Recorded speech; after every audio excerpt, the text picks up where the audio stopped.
Memory को अगर सरलतम शब्दों में कहा जाए मेमोरी क्या है, तो मैं आपसे सिर्फ 3 बातें कहूँगा।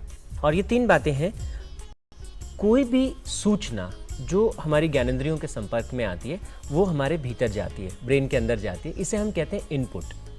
सूचना का मस्तिष्क में जाना पहला चैनल है मेमोरी का, जिसे इनपुट कहते हैं। दूसरा चैनल है, वो सूचना जब अंदर गई वो वहाँ जाके स्टोर हो जाती है, यानी कि स्टोर। और तीसरा और महत्वपूर्ण जो स्टेप है वो अंदर जाके स्टोर हो गई, अब जब आवश्यकता हो तो वो वापस रिकॉल हो जाए।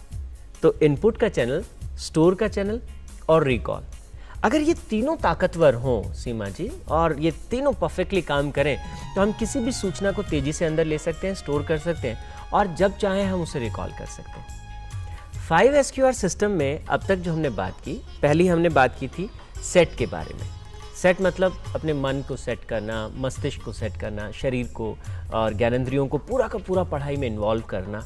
साथ ही साथ हमने बात की थी कि जगह की, स्थान की, तो वो सेट की सारी प्रक्रिया जो है वो इनपुट को ज़्यादा स्ट्रॉन्ग करती है। अभी आप देखिए, मैं आपसे कहूँगा, ये मैं जो 2 वाक्य कहने वाला हूँ इनको आप याद रख लीजिए, और अगर आप इनको याद रखते हैं तो आपको 1 लाख रुपए का पुरस्कार मिलेगा अभी। चलिए एक प्रयोग करते हैं, मैं 2 वाक्य बोलता हूँ, आप ध्यान से इनको सुनिए। पहला वाक्य है,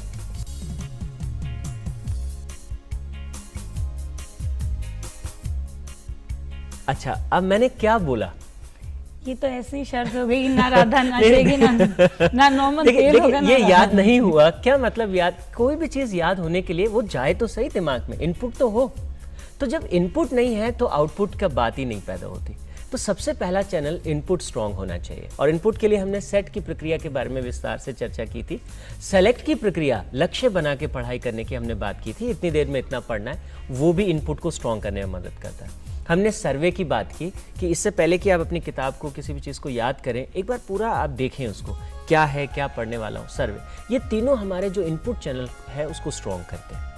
साथ ही साथ जो स्टोर का चैनल है, जब उसके बारे में हमने बात की थी, तो मैंने आपसे कहा था हमें स्ट्रक्चराइजेशन करना चाहिए। कोई किताब, कुछ भी हमें पढ़ना है, देयर मस्ट बी स्ट्रक्चराइजेशन, और उसमें क्या टॉपिक्स हैं, क्या सब टॉपिक्स हैं, और फिर उन टॉपिक सब टॉपिक को याद कर लेने के संदर्भ में हमने बात की थी सॉलिडिफिकेशन की प्रक्रिया की। तो ये सॉलिडिफिकेशन, स्ट्रक्चराइजेशन, और तीसरी प्रक्रिया क्वेश्चनिंग, अपने आप से क्वेश्चन पूछना, ये क्यों है, कैसे है, वो तीनों प्रक्रियाएं हमारी जो स्टोर की प्रणाली है उसको मजबूत बनाती हैं। और साथ ही साथ हमने जो रीडिंग और रिसिटेशन की बात की, वो भी हमारे स्टोर को स्ट्रॉन्ग करती हैं, ज़्यादा ताकतवर बनाती हैं। आज का एपिसोड बहुत खास है, और कारण ये है कि आज हम जो तीसरा चरण है उसके बारे में चर्चा शुरू करेंगे, और ये है रिकॉल। कोई भी सूचना जो दिमाग में आ गई है वो कैसे रिकॉल हो, और उसके लिए 3 चीज़ें महत्वपूर्ण हैं। पहली रिफ्लेक्शन, फिर रिकॉर्ड, और तीसरा रिव्यू। तो आज का जो हमारा एपिसोड है वो रिफ्लेक्शन पे होगा, और आने वाले 2 एपिसोड्स में हम फिर रिकॉर्ड और रिव्यू के बारे में बात करेंगे।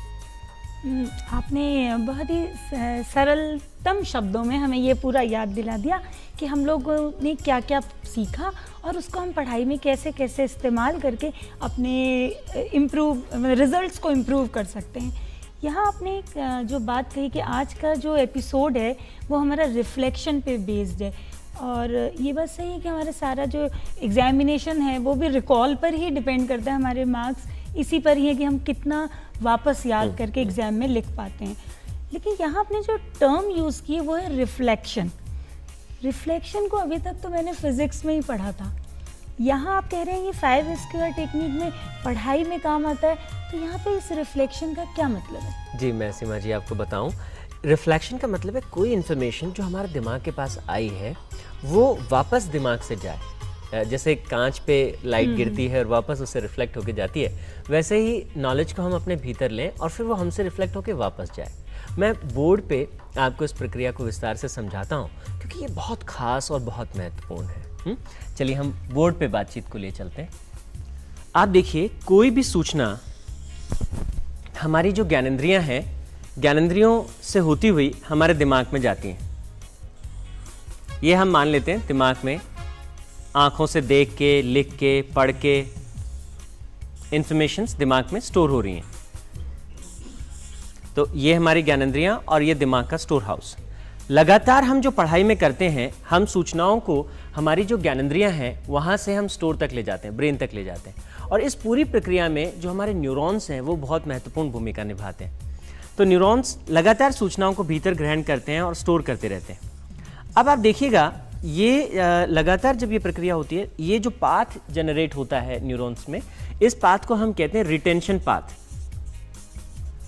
रिटेंशन पाथ को अगर हम सिंपल भाषा में कहना चाहें तो हम ये कहेंगे स्टोरेज पाथ, कि इस रास्ते से होकर सूचनाएं दिमाग में स्टोर होती हैं, तो स्टोरेज पाथ। अब जब एग्जाम की बात होती है तो वहाँ सिचुएशन बिल्कुल डिफरेंट होती है।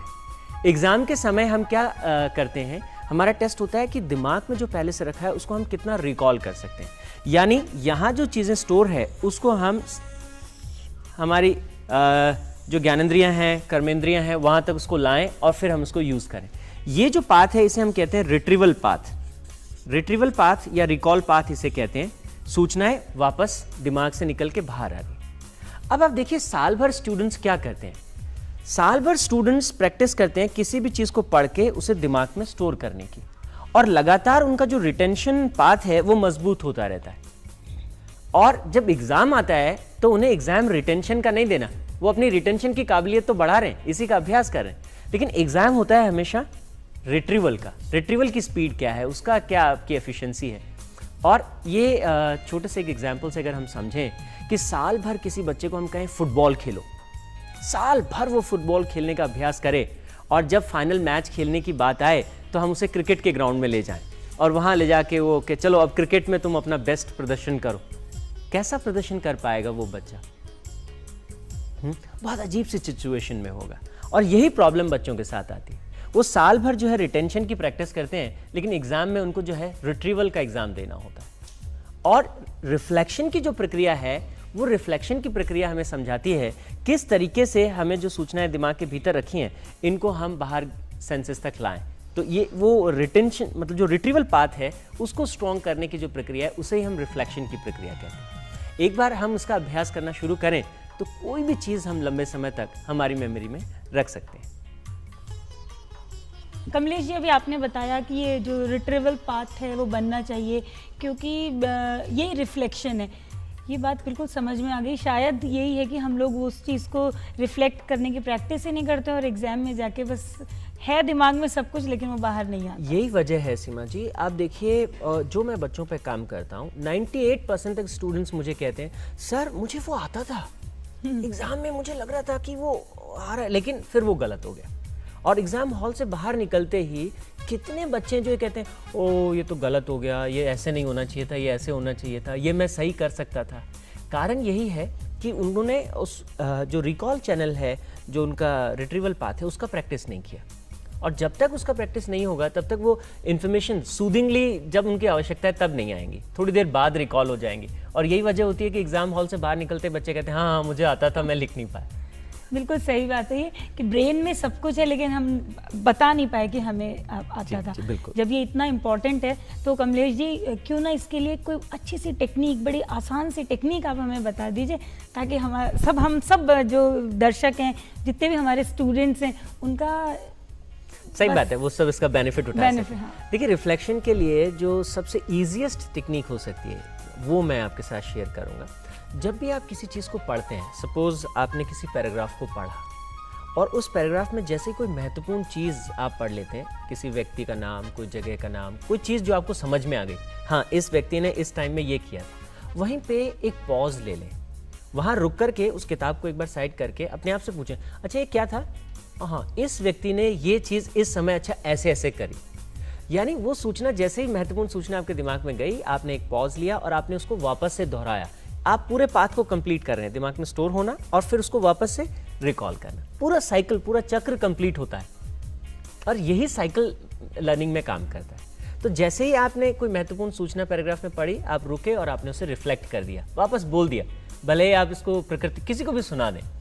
जब पैराग्राफ खत्म होता है और आप दूसरे पैराग्राफ पे स्विच करते हैं, हैव अ पॉज, दूसरा पैराग्राफ पढ़ने से पहले कुछ क्षण रुकें, भले ही 10 सेकेंड, और अपने आप से पूछें अच्छा इस पैराग्राफ का क्या सार है, उसको रिफ्लेक्ट कर दें। हाँ इस पैराग्राफ में मैंने ऐसे ऐसे ये चीज़ें पढ़ी थी। Then go for the next paragraph, read it. इस तरह से जब टॉपिक खत्म हो जाए, stop, don't go to the next topic, दूसरे टॉपिक पे सीधा जंप ना करें, बल्कि एक छोटा सा पॉज करके उसे रिफ्लेक्ट करें। हाँ, इस टॉपिक में ये चीज़ें ऐसे ऐसे थी और ये मैंने किया। उसी समय अगर कोई चीज़ आपको मिस हो गई तो उसे रिपेयर कर लें। हाँ, अच्छा वो चीज़ याद नहीं आ रही, ये ऐसी थी, और उसके बाद जो है वापस आप स्विच करें अगले टॉपिक पे।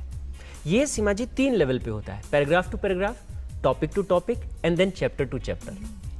अगर स्टूडेंट्स बहुत अच्छे हैं, बहुत किताबें वो पढ़ते हैं, तो ये बुक टू बुक भी होता है, फिर पूरी बुक याद हो जाएगी। हाँ, मतलब ये बहुत ही शक्तिशाली तकनीक है, लेकिन इसकी एक बार आदत पड़ने की देर है। स्टूडेंट क्या करते हैं, पूरा एक साथ पढ़ते हैं पैराग्राफ, पूरा चैप्टर पढ़ने के बाद वो पूछते हैं कि कितना याद रहा। तो एक पैराग्राफ से दूसरे पैराग्राफ में जो बीच का टाइम है, इसे हम ट्रांजिशन फेज कहते हैं, और मैक्सिमम चीज़ें हम इस ट्रांजिशन फेज में ही भूलते हैं। ये पढ़ते समय तो पैराग्राफ से पैराग्राफ ट्रांजिशन फेज है। वैसे अगर हम आम जीवन की बात करें तो जैसे अपन घर से ऑफिस जाना या घर से स्कूल जाना, स्कूल से वापस घर आना, वो ट्रांजिशन फेज होता है, और उसी ट्रांजिशन फेज में मैक्सिमम चीज़ें भूली जाती हैं। ऑफिस पहुंचते याद आ जाता है, ओहो घर से ये लाना था। तो ये ट्रांजिशन फेज में जो लॉस होता है मेमोरी का, रिफ्लेक्शन उसे बचा लेता है, और इससे हम लॉन्ग टर्म मेमोरी को बढ़ा पाते हैं। दर्शकों, हमारे मेमोरी सिस्टम में बहुत सारी चीज़ें स्टोर होती जाती हैं, लेकिन ज़रूरी है कि जो सही वक्त पे हम उसे यूज़ कर सके, सही वक्त पे हमें वो याद आ जाए। और उसी का तरीका, जैसे अभी कमलेश जी ने बताया, कि जो कुछ भी आप रिटेन कर रहे हैं, स्टोर कर रहे हैं, उसे रिकॉल करें, मतलब उसको बार बार याद करें, उसे दोहराएं, खुद के सामने बोलें, दूसरों के सामने बोलें, ताकि वो चीज़ आपको याद रहती जाए।